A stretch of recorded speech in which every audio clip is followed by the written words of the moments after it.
Welcome aspirants to Iqraias. I am Dr. Mohammad Zia, and today in this session it's about the most important thing that you should know before starting preparing for UPSC. We are going to talk about the UPSC Civil Services examination, what are the patterns, cutoffs, what to study, what not to study, and the most critical question is why you need a coaching, why you need a mentorship or a guidance, especially for this exam. So this UPSC civil services exam is always being at the top, and it is considered to be the toughest exam in India. If you add up all the uh, time period of all the exams from prelims to mains, you are in exam for more than 30 hours. For around 40 hours you spend your time in writing exams, taking from CSAT, from prelims to CSAT to all the mains and up to interview. And it takes almost a year for the examination procedure itself to get completed. So we are going to talk today about what is all this examination about, especially for the beginners and those who want to understand the examination itself. So we'll see. Yes, it is the the popularly known as the IAS exam. uh, Roughly a million, from past 2 3 years we are seeing that almost a million people apply, and 5 6 half a million people appear in the examination. And it is no doubt the toughest exam in India, and maybe the it is said that after French administrative exam, this is one of the most toughest administrative exam in the world. And you can understand this by the ratio that the success rate is around 0.1%. So 0.1% is the success ratio. And why this exam is so prestigious? It has its own history. Like the present form, if you will, in history you will see that from 1853 the this examinations were made open, competitive in nature, and this UPSC is conducting exams since 1922, and since then this is a continuous process from more than past 8 decades. And this because this gives the backbone to our administrative system, that is a bureaucracy. So this is about the exam that from June to June roughly you can find it. In June, let's say if the exam preliminary exam is in June this year, so the result will come, the final interview result will come by May. So it's a long procedural exam. um, After this, yes. So what you get, generally we say that this is an examination for IAS. Yes, apart from IAS there are, these are the other services, the group A services, and group B services in this.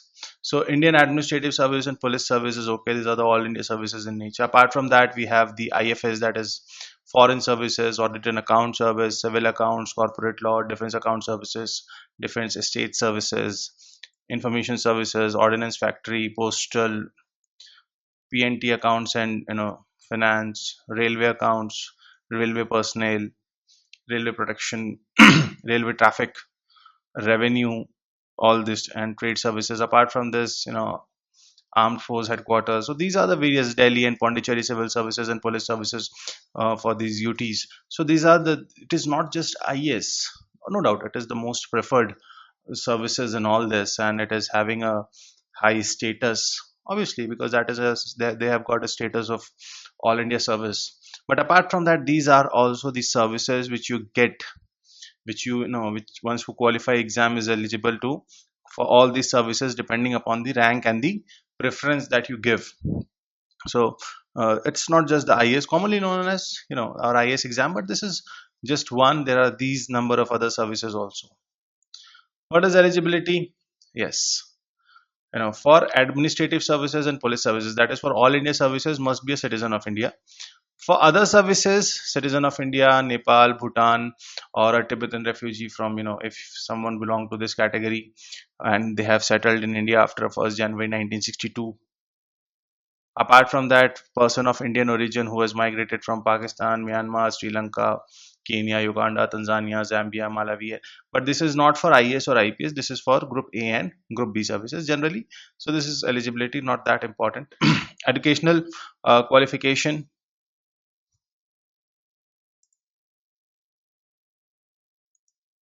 So they must have a degree. You should be graduate from any recognized university through correspondent or distance. That's all from an open university.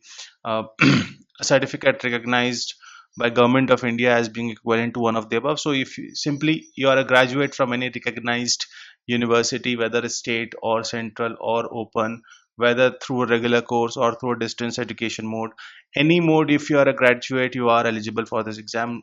Nowhere marks are mentioned.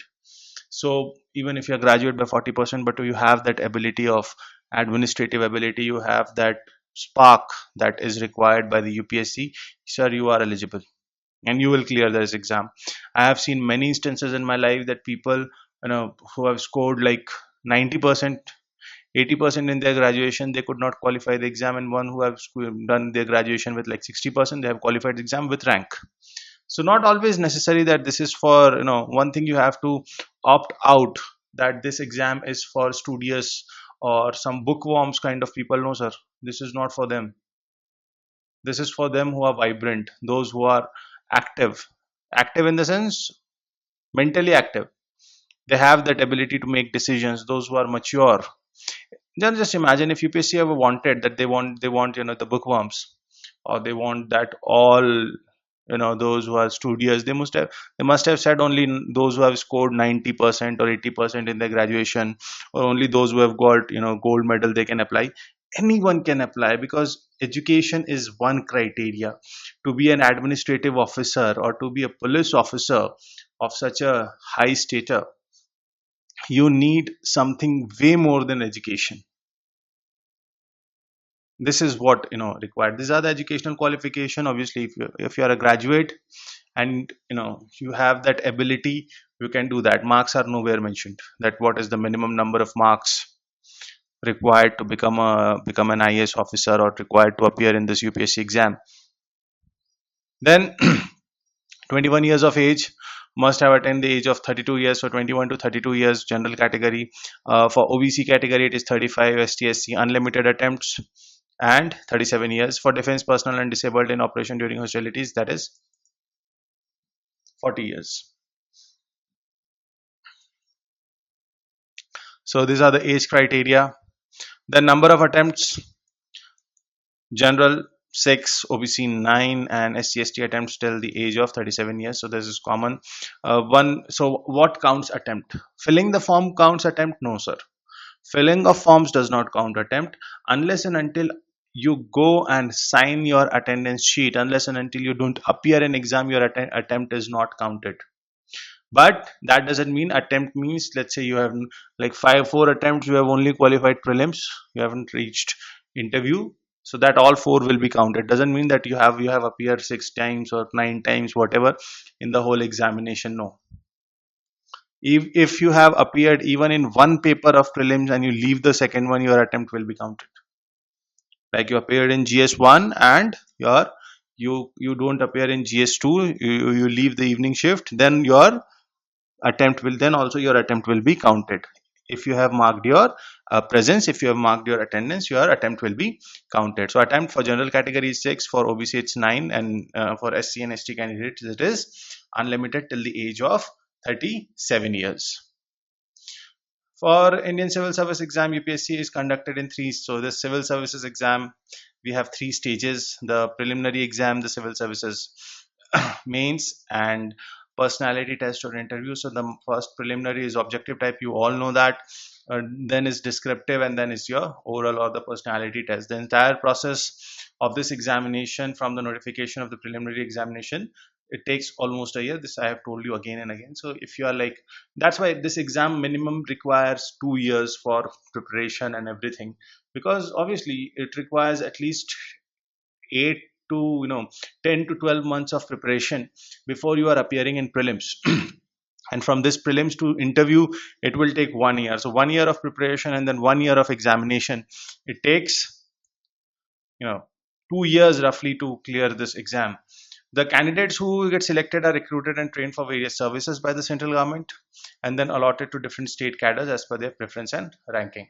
So different state cadres, like, because these are the central services, again this is a characteristic of a quasi-federal system of government. This, when polity, you must have studied that this all India services appointed by center but posting in the state is somewhat a structure of Indian system, that is what we call as a system or quasi-federal or federal sui generis, that is federal of its own type. So this all India services, this recruitment is done by UPSC, training is done by UPSC, but when it will come to the posting, they will be given to the states. So what is this preliminary exam? Preliminary exam has having two papers. Number one is paper one is your GS paper. It contains what? History, national movement, Indian world geography, polity. There's a long list, like 13, 14 subjects are there. This contains 100 questions of 2 marks each. Fine. In general, there is 1/3 negative marking. Fine. So this is of 200 marks. Okay, paper two is the CSAT or Civil Services Aptitude Test. So skills in your comprehension, interpersonal skills, communication, logical reasoning, analytical ability, problem solving, basic numeracy, data interpretation, English language, and mental ability. So these are the type of topics that are the part of the CSAT. These are the the CSAT services, CSAT examination. But the one thing is that this CSAT part is only qualifying in nature, means the marks whatever you will obtain in this CSAT part, that will not be counted for calculating your marks for the prelims. What you need is a minimum 33% to qualify the prelim exams. Means first, actually what happens, first they used to check paper 2, and once your paper 2 is checked and you have qualified 33 with 33% marks, then only your paper 1 is checked. So that is qualifying in nature. So you have to, it is mandatory that you have to just score 33. So one who has scored 33 and one who has scored 100, they both are at same stage in this paper. So ultimately it is your GS paper which decides your qualification criteria for prelims to mains. Then we have the mains. Civil services mains examination consists of 9 papers. Yes, 9 papers, 2 of qualifying and 7 of ranking in nature. So it's like 7, 2 plus 7. So we have 2 papers of qualifying. When you qualify this, your this 7 papers will be checked, and based on the marks obtained in this 7 papers, your ranking will be done. What is the range of questions? A range of question from 1 marks to 60 marks. Anything can be there. 200 words to 600 words, anything can be there. It's a duration of 3 hours for this, and who pass these qualifying papers are ranked according to the marks. Obviously, once you are qualified means when you have qualified like this 9 papers, so if you qualify this, and based on the ranking on the marks got in the 7 papers, your qualification criteria will come for the personality test or interview. So what are these papers and what is their marking pattern? I'll just so in this so paper A and paper B, these are qualifying in nature.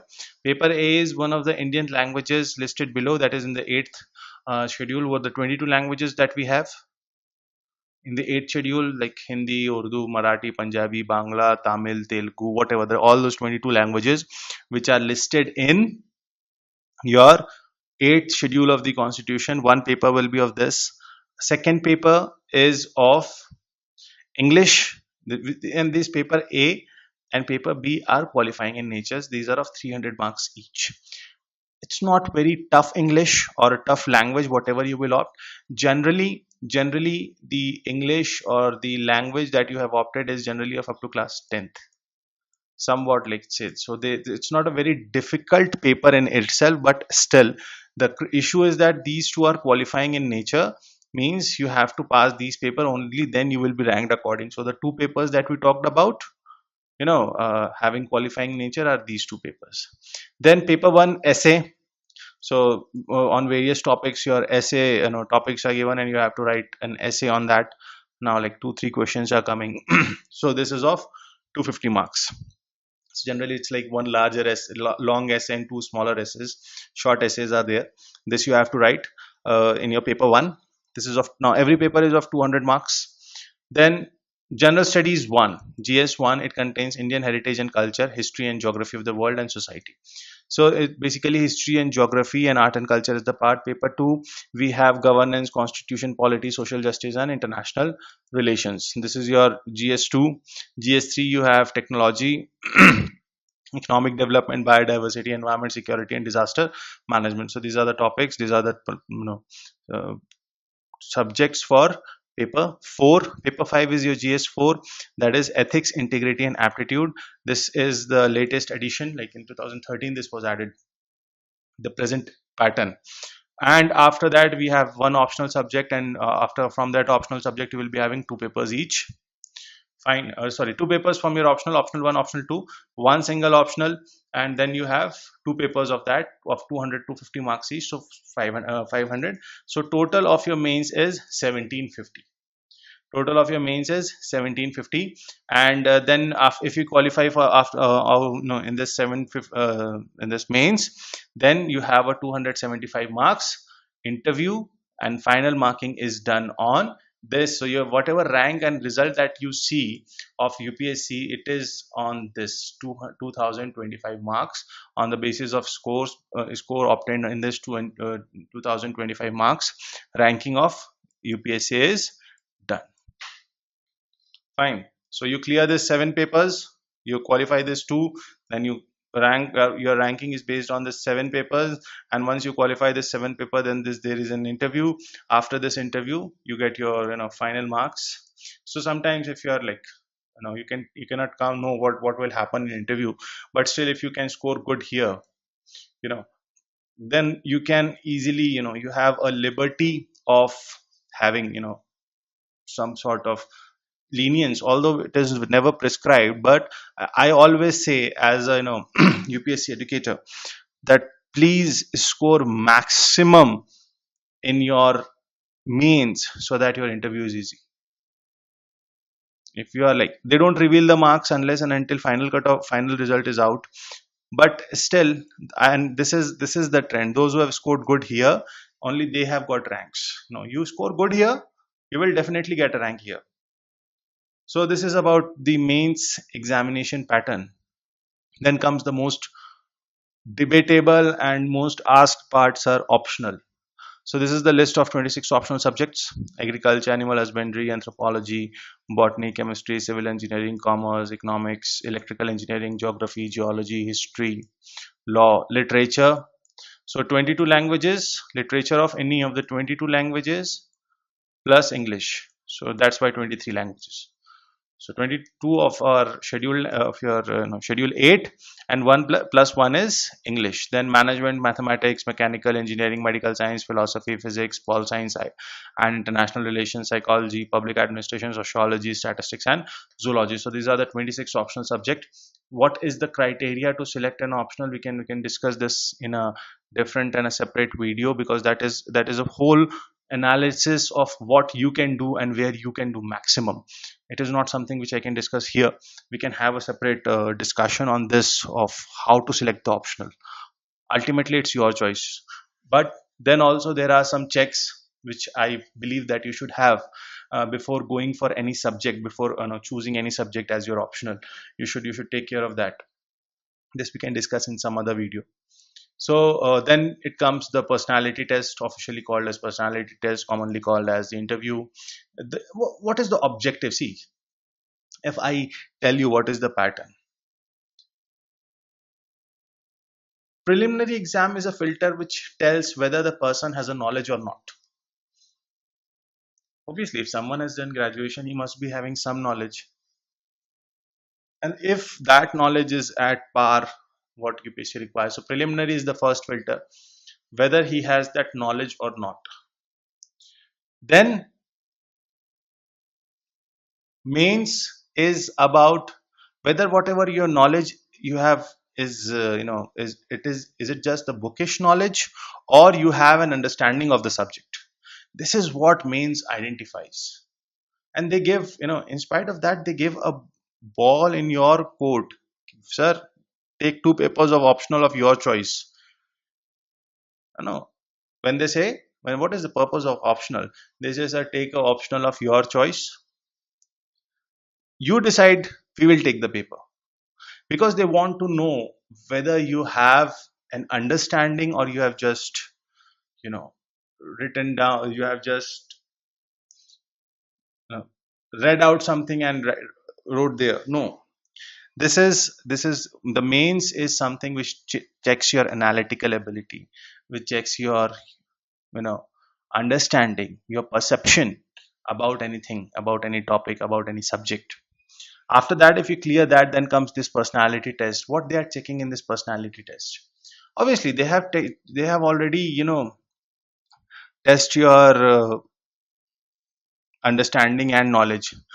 What they are checking here: mental alertness, critical, powers of assimilation, logical exposition, judgment, depth, social cohesion, leadership, intellectual and moral integrity. Now, what they are checking is whether the person who has given that written exam, and whatever the level of understanding that he has shown there, does is it it's his own, or he has learned, he has, adopted it, opted it from somewhere, and wrote it down. No. And at that point, when you go in for the interview, you you are being tested. Your brain is tested not on the basis of your knowledge, but what is your level of alertness. Do you have that quality of leadership? Do you have that moral integrity? Do you have that intellectual integrity? Whether your whatever you are speaking has some logic or not, whether you have that depth of interest, whether you have that gravity of being an individual who will be sitting at the topmost posts of bureaucracy in coming life, whether you have that traits or not.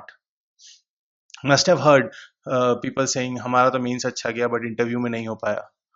The reason being, वो जो mains में whatever you have written, it's not an understanding. Maybe there could be a number of cases, but in general, what is the common position? Interview is not tough. Interview is just testing of what you are. And I always give those who are going in for the interview that please don't even dare to make up things there. Be what you are, because that in that position you are the most confident person of being what you are. If you will try to make up yourself, they will catch. Like, there are five people sitting, and I believe that at least they must be having 25 to 30 years of working experience. You are like what you are in your 20s. Let's say you are 25. You are 25 and 150 years of experience is sitting in front of you. How even you can, manipulate them, even think of manipulating them or trying to making up things? No. Be what you are, tell what you know. That's the only, be yourself. For instance, people say, I'm saying be yourself is the only success part to interview. There are many cases where we have seen that people who have tried to, make up things there, they have, there's a huge deduction in their marks in interview, in spite of having good knowledge. So it's not just knowledge. Knowledge is the basic premise. It is the understanding. And not only understanding, whether you have opted, you have combined this knowledge with your understanding, and that is reflected in your personality.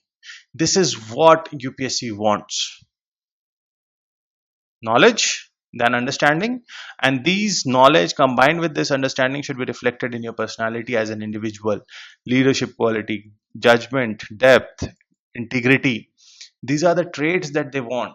And you want to prepare yourself for UPSC. So ultimately the things will end up on interview. I'm telling you one thing to all aspirants: try to build up your character as an individual. And that is not done in one day. You cannot say tomorrow, today I will sleep, I'll have a capsule of personality, and in the morning when I'll wake up with. No. How to gain that? Read good books, read about great people, read about great personalities.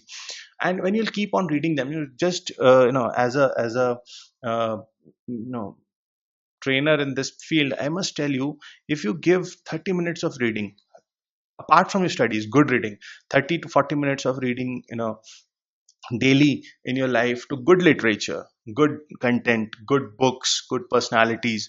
And I'm telling you, 1 month you follow this, and in 1 month, in 45 days, you will find that yes, there is a inherent change in your personality, and that you yourself will observe. So how to prepare for this interview? For we have coachings for GS, we have coachings for mains, we have even coaching for interview, but no one can teach you what can come in from within. So I'm like giving you this as a: read good books, read about good personalities, don't read something no, I don't know what that movie scripts. Don't read that type of books. Read good literature, read about good people, read about good political and religious leaders, and then you will identify that after 1 month you will find a great change in yourself as an individual. So this is what your personality test interview is all about. Then, so cutoffs. So this is the trend of cutoff for prelims in from 2013 to 18. So like in 2013 it was a 400 marks, and then it was 14 it was 385 marks. But then continuously from past, when since that CSET paper has become qualifying in nature, so for general category 107, 16, 15, 98 is the cutoff. And that's why I say that when you are preparing for prelims, 120 is the safe score.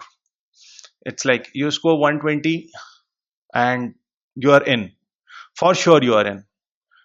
If paper is easy, definitely this 120 will move on to 130 or 140, then that's okay. But if you have scored 60% after all negative marks, if you have scored 60%, sir, you are qualified prelims. I'm talking that of general category. Obviously for other categories this cutoff is a bit low. So this is the trend of cutoff for past 5 6 years. You can see again, this is the 60% mark. This is when it was 400, it was the 60% mark. So if you are scored like 60%, you are having a 99% chance that your prelims is cleared. So this prelims, then we comes to mains. These are the mark trends, like cutoff. This is the lowest mark. Don't consider this as the highest mark. These are the lowest mark. The final person, what is cutoff? The final person has got. So for mains, this is for mains. Fine. So in 2013, like for main interview, it was like 775, and now it has up to 982, 1006. So out of this 2025, if you have scored like 60%, again, if you want to get a good rank here, 60% is the mark. I'm talking again of general category, and the subsequent and like other categories, things are like from 982, 938, then 912. So this is only a hardly a mark difference of 40 45 marks in mains, hardly 10 marks in prelims. So this is the mark cutoff for this is just for mains, and this for mains and interview for different categories. And here you can understand that how much you have to work hard, that I can say the topper hardly score 50%. This year this was an exception, but it is in this story of 50 70 marks, things are over. Things are over. So this is about mains to interview, mains plus interview of different categories, and this is the cutoff marks in past few years. What is the need? Why I'm Iqraias, or why you need a coaching? First of all, we know the syllabus. Like there is a detailed syllabus of mains also. You also know the syllabus. Same thing is available on the internet. Then, sir, I can tell you a list of books for that 14 15 subjects for prelims, and then 20 odd subjects or more than that for mains. You read this book, you know everything, it is cleared. No. What you need is, first of all, the most important thing, that why people come to coaching and why coachings are, especially the coaching like ours, is important, because we make a differentiation what to study, what not to study, and understanding what not to study. Out of a bulky book of, let's say, 400 pages, 150 pages are very important. If you know that 150 pages, you can leave that. So what are those 150 pages? What is the right direction? What is, how, not making a 5 year plan for UPSC, that okay, this is my fifth attempt and I have cleared. No, make give 2 years, give 2 years in right direction, and your selection is there, depending on how you have studied. We come up with new learning styles. Obviously, today is an era of smart work. Yeah. What is the difference? I always give an example. There are two types of animals in a jungle. Let's say there's a donkey. What a donkey is doing?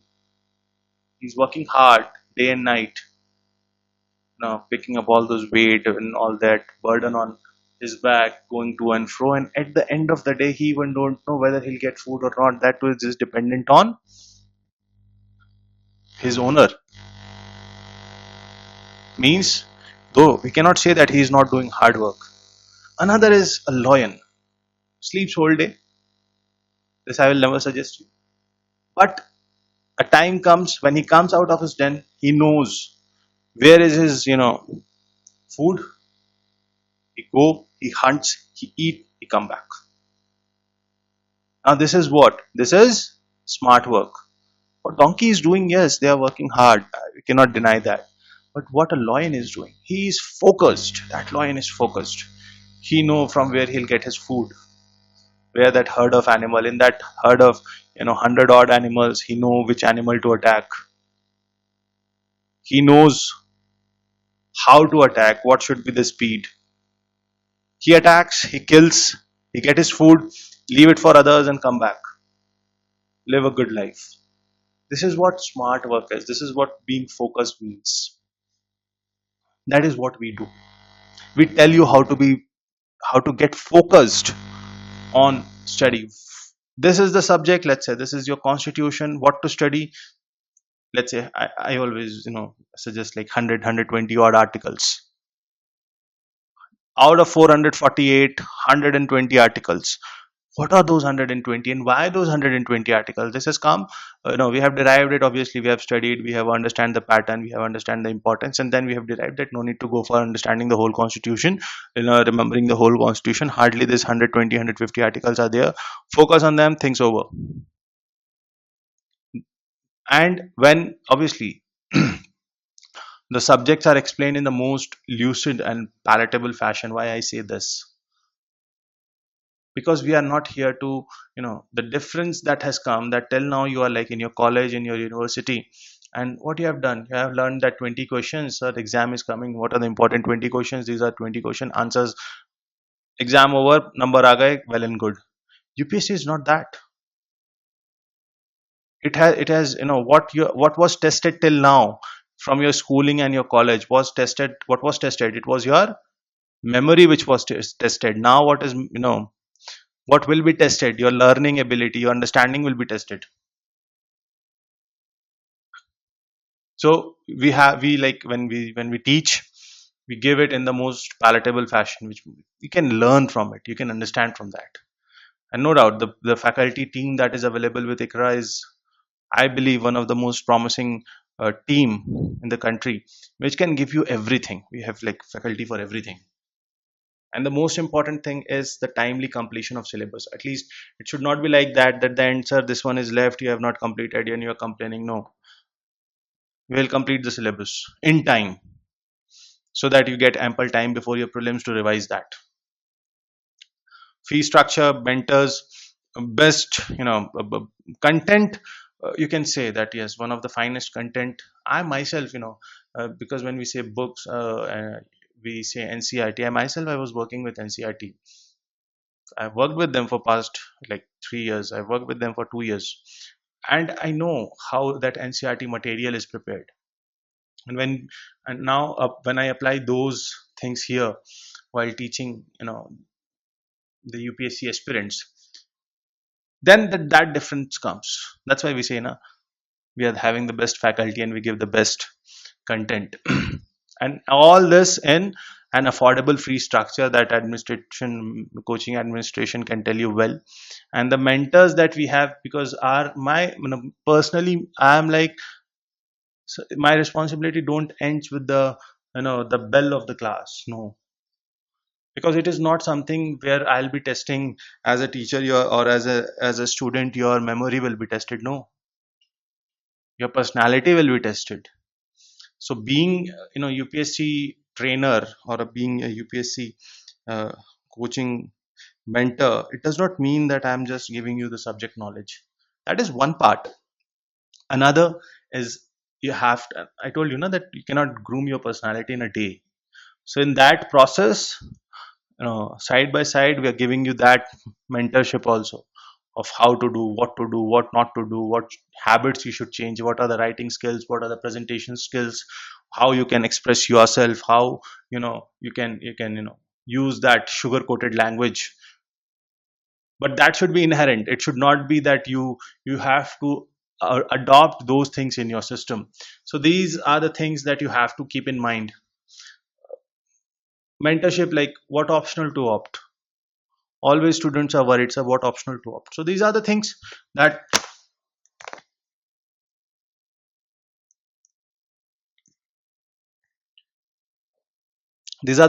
we provide here, and this was the pattern of UPSC exam. I hope you have gained some insight about what UPSC is all about, and you will you have gained something out of this 20-30 odd minutes that you have spent here.